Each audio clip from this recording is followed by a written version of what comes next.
Wake up and smell the coffee. I wouldn't dream of diving into my day with a different drink. Its aroma alone is in a category of its own. There's nothing better than those freshly brewed beans.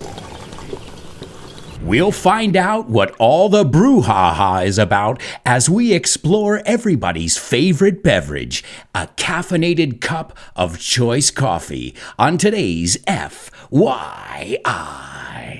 Welcome to For Your Info. En inglés. You got it.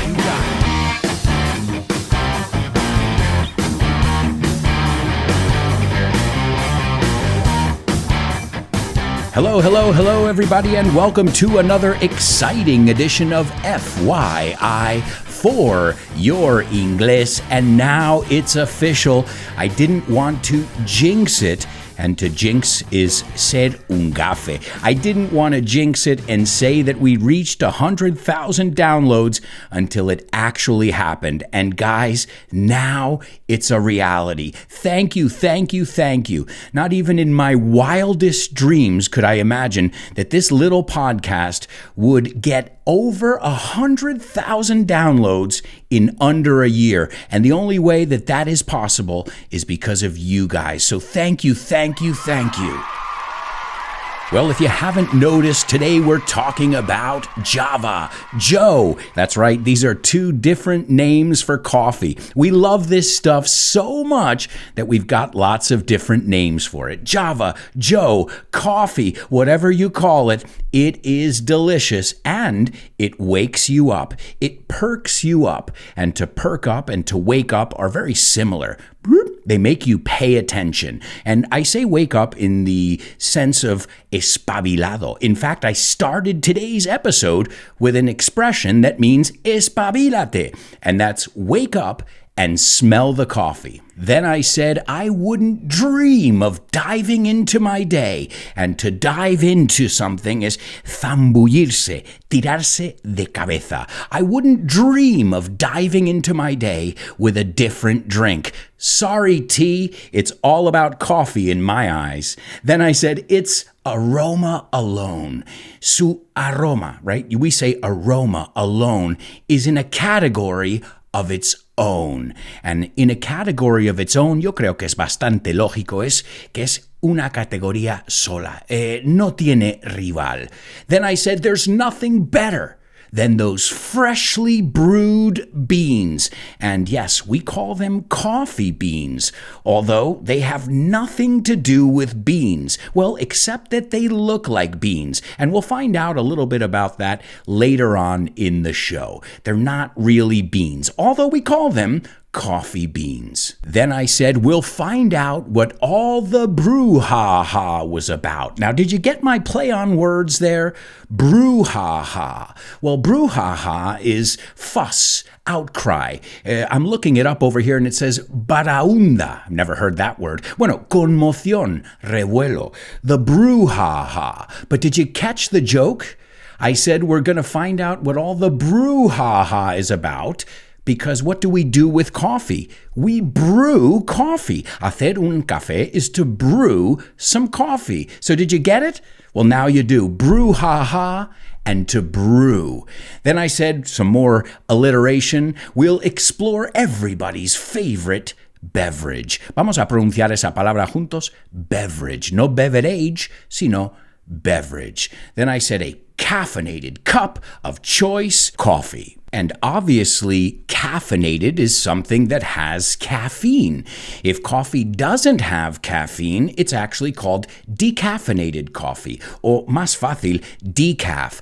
But we'll find out later in the show that even that is a myth as well. And the word choice is selecto. The word choose is elección. So if you choose, you make a choice. And you hear that word associated with coffee very often. But I don't know about you guys. The word coffee, the aroma of coffee, just, the mere mention of coffee makes my ears perk up. And remember, there's another play on words because, as you remember in the Central Perk episode, the Friends episode, we talked about perking coffee, to percolate coffee. But also, if you were perky, you have a lot of energy.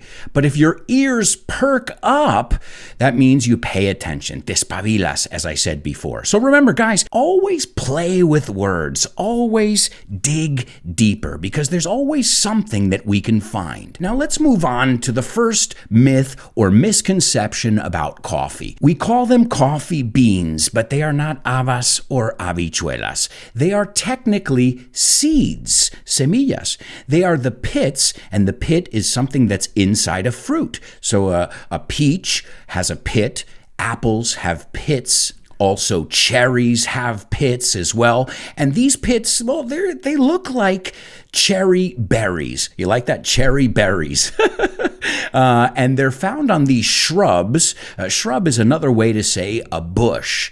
But they call them beans, well, because they look more like beans than seeds. Now, I've been drinking coffee, I was going to say for 43 years, but I think that's illegal to give a child coffee. But I've been drinking coffee as far back as I can remember, and I had no idea that they had nothing to do with actual beans. And as with every episode, I learned so much, and I'm going to share all that stuff with you. And I just want to remind you guys, too, that there's a bonus part of the show that if you guys want access to it, you can become a patron at patreon.com/Alberto Alonso and get so much more than just this podcast. You'll get bonus audio, you'll get PDFs with all the vocabulary so you can see it, because believe it or not, visualizing it, seeing it, writing it is such an important step. So you'll have access to those PDFs, and if you're on the higher levels, well, then you'll have access to weekly and monthly classes with me. If you're not sure, if you're up in the air, to be up in the air is indeciso, no worries whatsoever. Just drop me a line, dime algo, and I will send you a free sample. And while we're at it, I'd like to thank all my patrons, because none of this would be possible. Not the growth, not the inspiration, and everything else. None of it would be possible without them. So thank you to each and every one of my patrons, especially my super duper students, Francisco, Tony, Roberto, Jose Maria, Mila, Alex, Patricio, Edgar, and Lolis. And don't forget about my interstellar students, Carmen, Diego, Diana, and Pilar. Again, if you want more information, contact me. It's all available at patreon.com/Alberto Alonso. So let's get back into coffee. Now, I recommend, just the same way I recommended in the pizza episode, that you grab a slice of pizza. Well, grab a cup of Joe and relax as you learn about this amazing drink, this ubiquitous drink that is really everywhere. Now, if I asked you guys where the majority of coffee is cultivated or grown, you can say, what would you say? What country? Would you say Colombia? Because that was my first choice. Every time we think of coffee in the United States, we think of Colombian coffee. So I thought Colombia. Well, it's not Colombia. Then I thought, okay, well, let's take another guess. And then I said Italy, because I think of cappuccino and I think of, espresso. And by the way, in the bonus part, we're going to look at where these popular coffee drinks got their names. And if it's anything like me, you're going to be totally surprised. And speaking of being surprised, the correct answer is Brazil. I'm telling you, not in a million years would I have said Brazil. But according to the International Coffee Organization, Brazil produces about 1/3, un tercio, of the world's coffee supply. The word supply is suministro. I think we've looked at that word too in a past episode when we looked at supply and demand, this business concept that I think in Spanish is oferta y demanda. So let's look at the history of coffee. When did it all start? Because now it's everywhere you look. If you go to New York City, there's a Starbucks on every corner. I remember at one point going to a Starbucks and looking right across the street and seeing another Starbucks. And all I kept thinking was, wow, business must be good. People are drinking this stuff up. But if you're like me, then you want to know where this began. So let's rewind. Well, if you believe urban legend, then it dates back to 800 AD. That's crazy. 800 AD. And legend has it, la leyenda dice, that the 9th century, I was going to say 19th, no, 9th century, el siglo IX, well, goat herders. Now, a goat herder is somebody who herds goats naturally. And obviously, goats are cabras, and to herd is arrear. So now I know what my grandmother was saying to me. My Andalusian grandmother used to tell me when I was stalling, tardando mucho, she would say, arrea, arrea. Well, it's also the word masa, multitud, manada, rebaño, herd. And it's a really cool word because it sounds like the word herd, oí. So you could literally say, oí una manada. I heard a herd. Well, according to this legend, it was goat herders that noticed the effect that the caffeine had on their goats. Now, I don't know about you. It sounds nice, but it sounds a little too Hollywood for me. And it gets better. Supposedly these goats, when they ate these berries, they started to dance or did something that looked like dancing. They took note, they made observations, and they said, well, wait a second, this is powerful stuff. And then a local monk, un monje, made a drink with it. He found out and later realized that he was tossing and turning, dando vueltas en la cama, all night long. And according to urban legend, well, that was where coffee was born. But I like urban legends and all that, but I'm more into some hard facts, some credible evidence. And the earliest credible evidence of coffee drinking as a modern beverage, coffee the way we know it today, was back in modern-day Yemen, in southern Arabia. This was in the 15th century. And they even had shrines, altares, made for coffee. And they started to roast it. You say tostar? Tueste. I always get confused with those, to roast coffee, and they started to brew it, and those are things that we still do today. So depending on if you believe the old wives' tale, es otra forma de decir leyenda urbana, then it's the 9th century. But if you're going with historical evidence, then it would be the 15th century. So now let's look at the different kinds of coffee. You've got Starbucks, Dunkin Donuts, and Nescafe. No, I'm joking.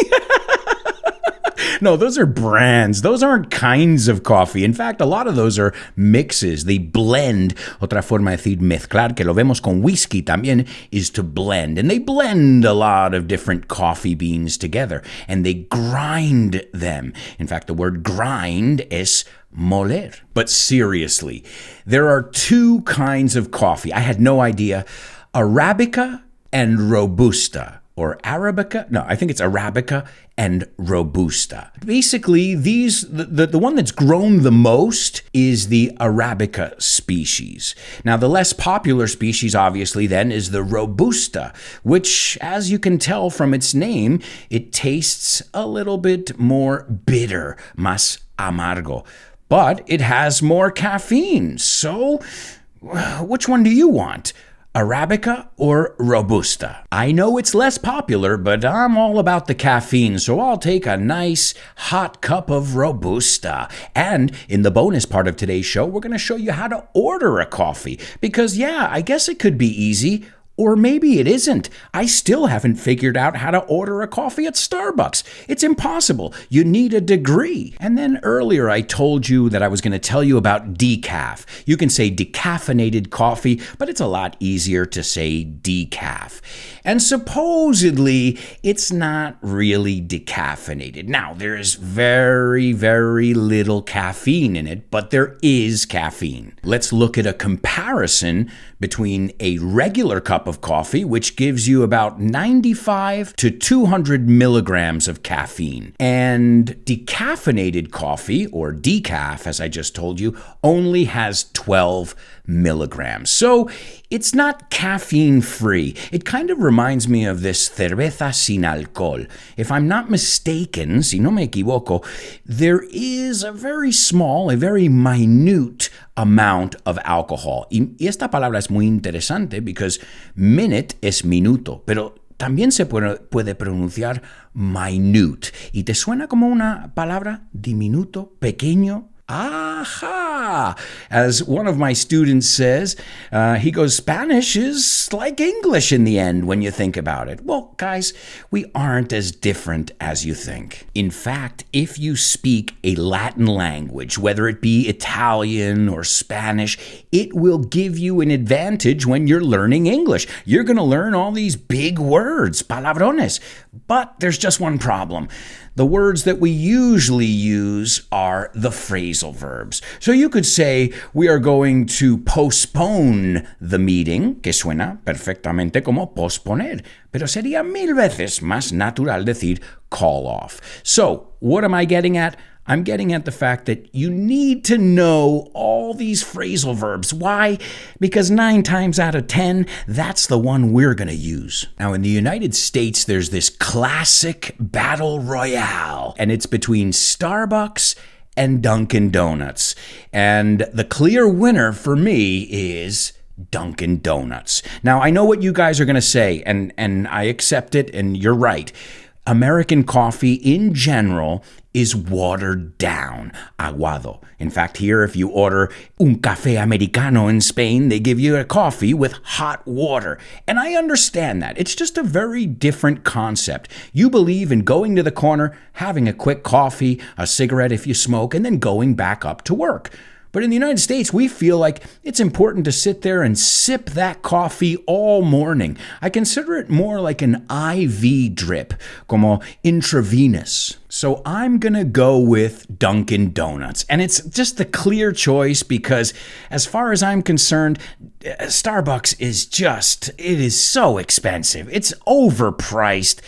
And to be honest, I'm not a coffee connoisseur, but I will tell you that it tastes really bitter to me, and it's not a really good taste. I mean, sure, if you put mocha chocolate and caramel and whipped cream, nata, sure, it's going to taste good. Anything will taste good if you put cream and sugar and fat on it. But I'm just saying the black coffee, café negro as we call it, a black coffee. And I think the clear winner in my book is Dunkin Donuts. So Dunkin Donuts, if you're listening and you want to send me a free 1-year supply of coffee, that would be wonderful.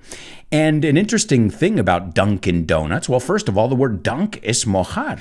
And if you think about it, in the United States, a lot of people dunk their donuts in their coffee. Well, there are 25,000 different ways to order a coffee at Dunkin Donuts. And here I was getting confused at Starbucks. That's right, Dunkin Donuts did the math, lo calcularon, and they realized that they could customize drinks in 25,000 different ways, coffee drinks that they serve without repeating the same drink twice. So I guess that's the first question you have to know. How do you like your coffee? Or how do you take your coffee? Y esto es muy interesante because we say, oh, I had coffee with my mother. Pero cuando decimos cómo te gusta, how do you take your coffee? Esto es una excepción cuando podemos usar take. But in general, if we say tomar algo, we're saying to have. So what I would do is just get in the habit of using have. You don't know how many times students said, Alberto, let's go take a coffee. And I said, well, I'd prefer to pay for it. You know, I don't want to do a dine and dash, un simpa. And we couldn't talk about coffee without talking about Starbucks. We've already mentioned these guys a couple times. But what did they do? They took coffee drinking to another level. For them, it wasn't just about the coffee. It was about the experience. It was about bringing coffee drinkers together in a creative space. So they were thinking a lot deeper than just a cup of coffee. And think about it. That's the only way they can justify charging $4 or $5 for a coffee that normally costs anywhere from 50 cents to $1. So their marketing is not just about coffee. They're selling you a feeling. They're selling you a brand. They're selling you an idea. I remember when I lived in Hollywood, I would go into Starbucks and it was all screenwriters and actors and people work. And I was like, wow, this is a hip place. Hip siendo de moda. And well, is it working? Yes, it's definitely working. Starbucks opens an average, vamos a pronunciar esa palabra juntos, an average of 2 stores per day. Are you serious? Oh my God. They've got more than 29,000 locations around the globe. And let's be honest, just like McDonald's, they've got the best real estate anywhere. You're going to find Starbucks at all the greatest locations, whether it's Times Square, Piccadilly Circus, Starbucks will be there. But I won't be there. Nothing against Starbucks, but if I drink Starbucks coffee, I will go broke. Me quedaré sin blanca. And we're going to start wrapping up this first part of the show, but I'd love for you to join us in the bonus part of the show. Again, if you're not sure, let me know, and I'll send you the bonus audio, no strings attached, sin compromiso. But in the bonus part of the show, we're going to look at where the word coffee comes from, the etymology. I'm also going to tell you how to order a coffee in the United States. We'll also look at the most expensive coffee in the world. We'll look at coffee that was banned. Yeah, many times in history, they've tried to ban, prohibir, café. It's crazy. But we'll also talk about the other side, the health benefits as well, and how the Boston Tea Party helped popularize coffee in the United States. All that and much more in the bonus part of today's FYI.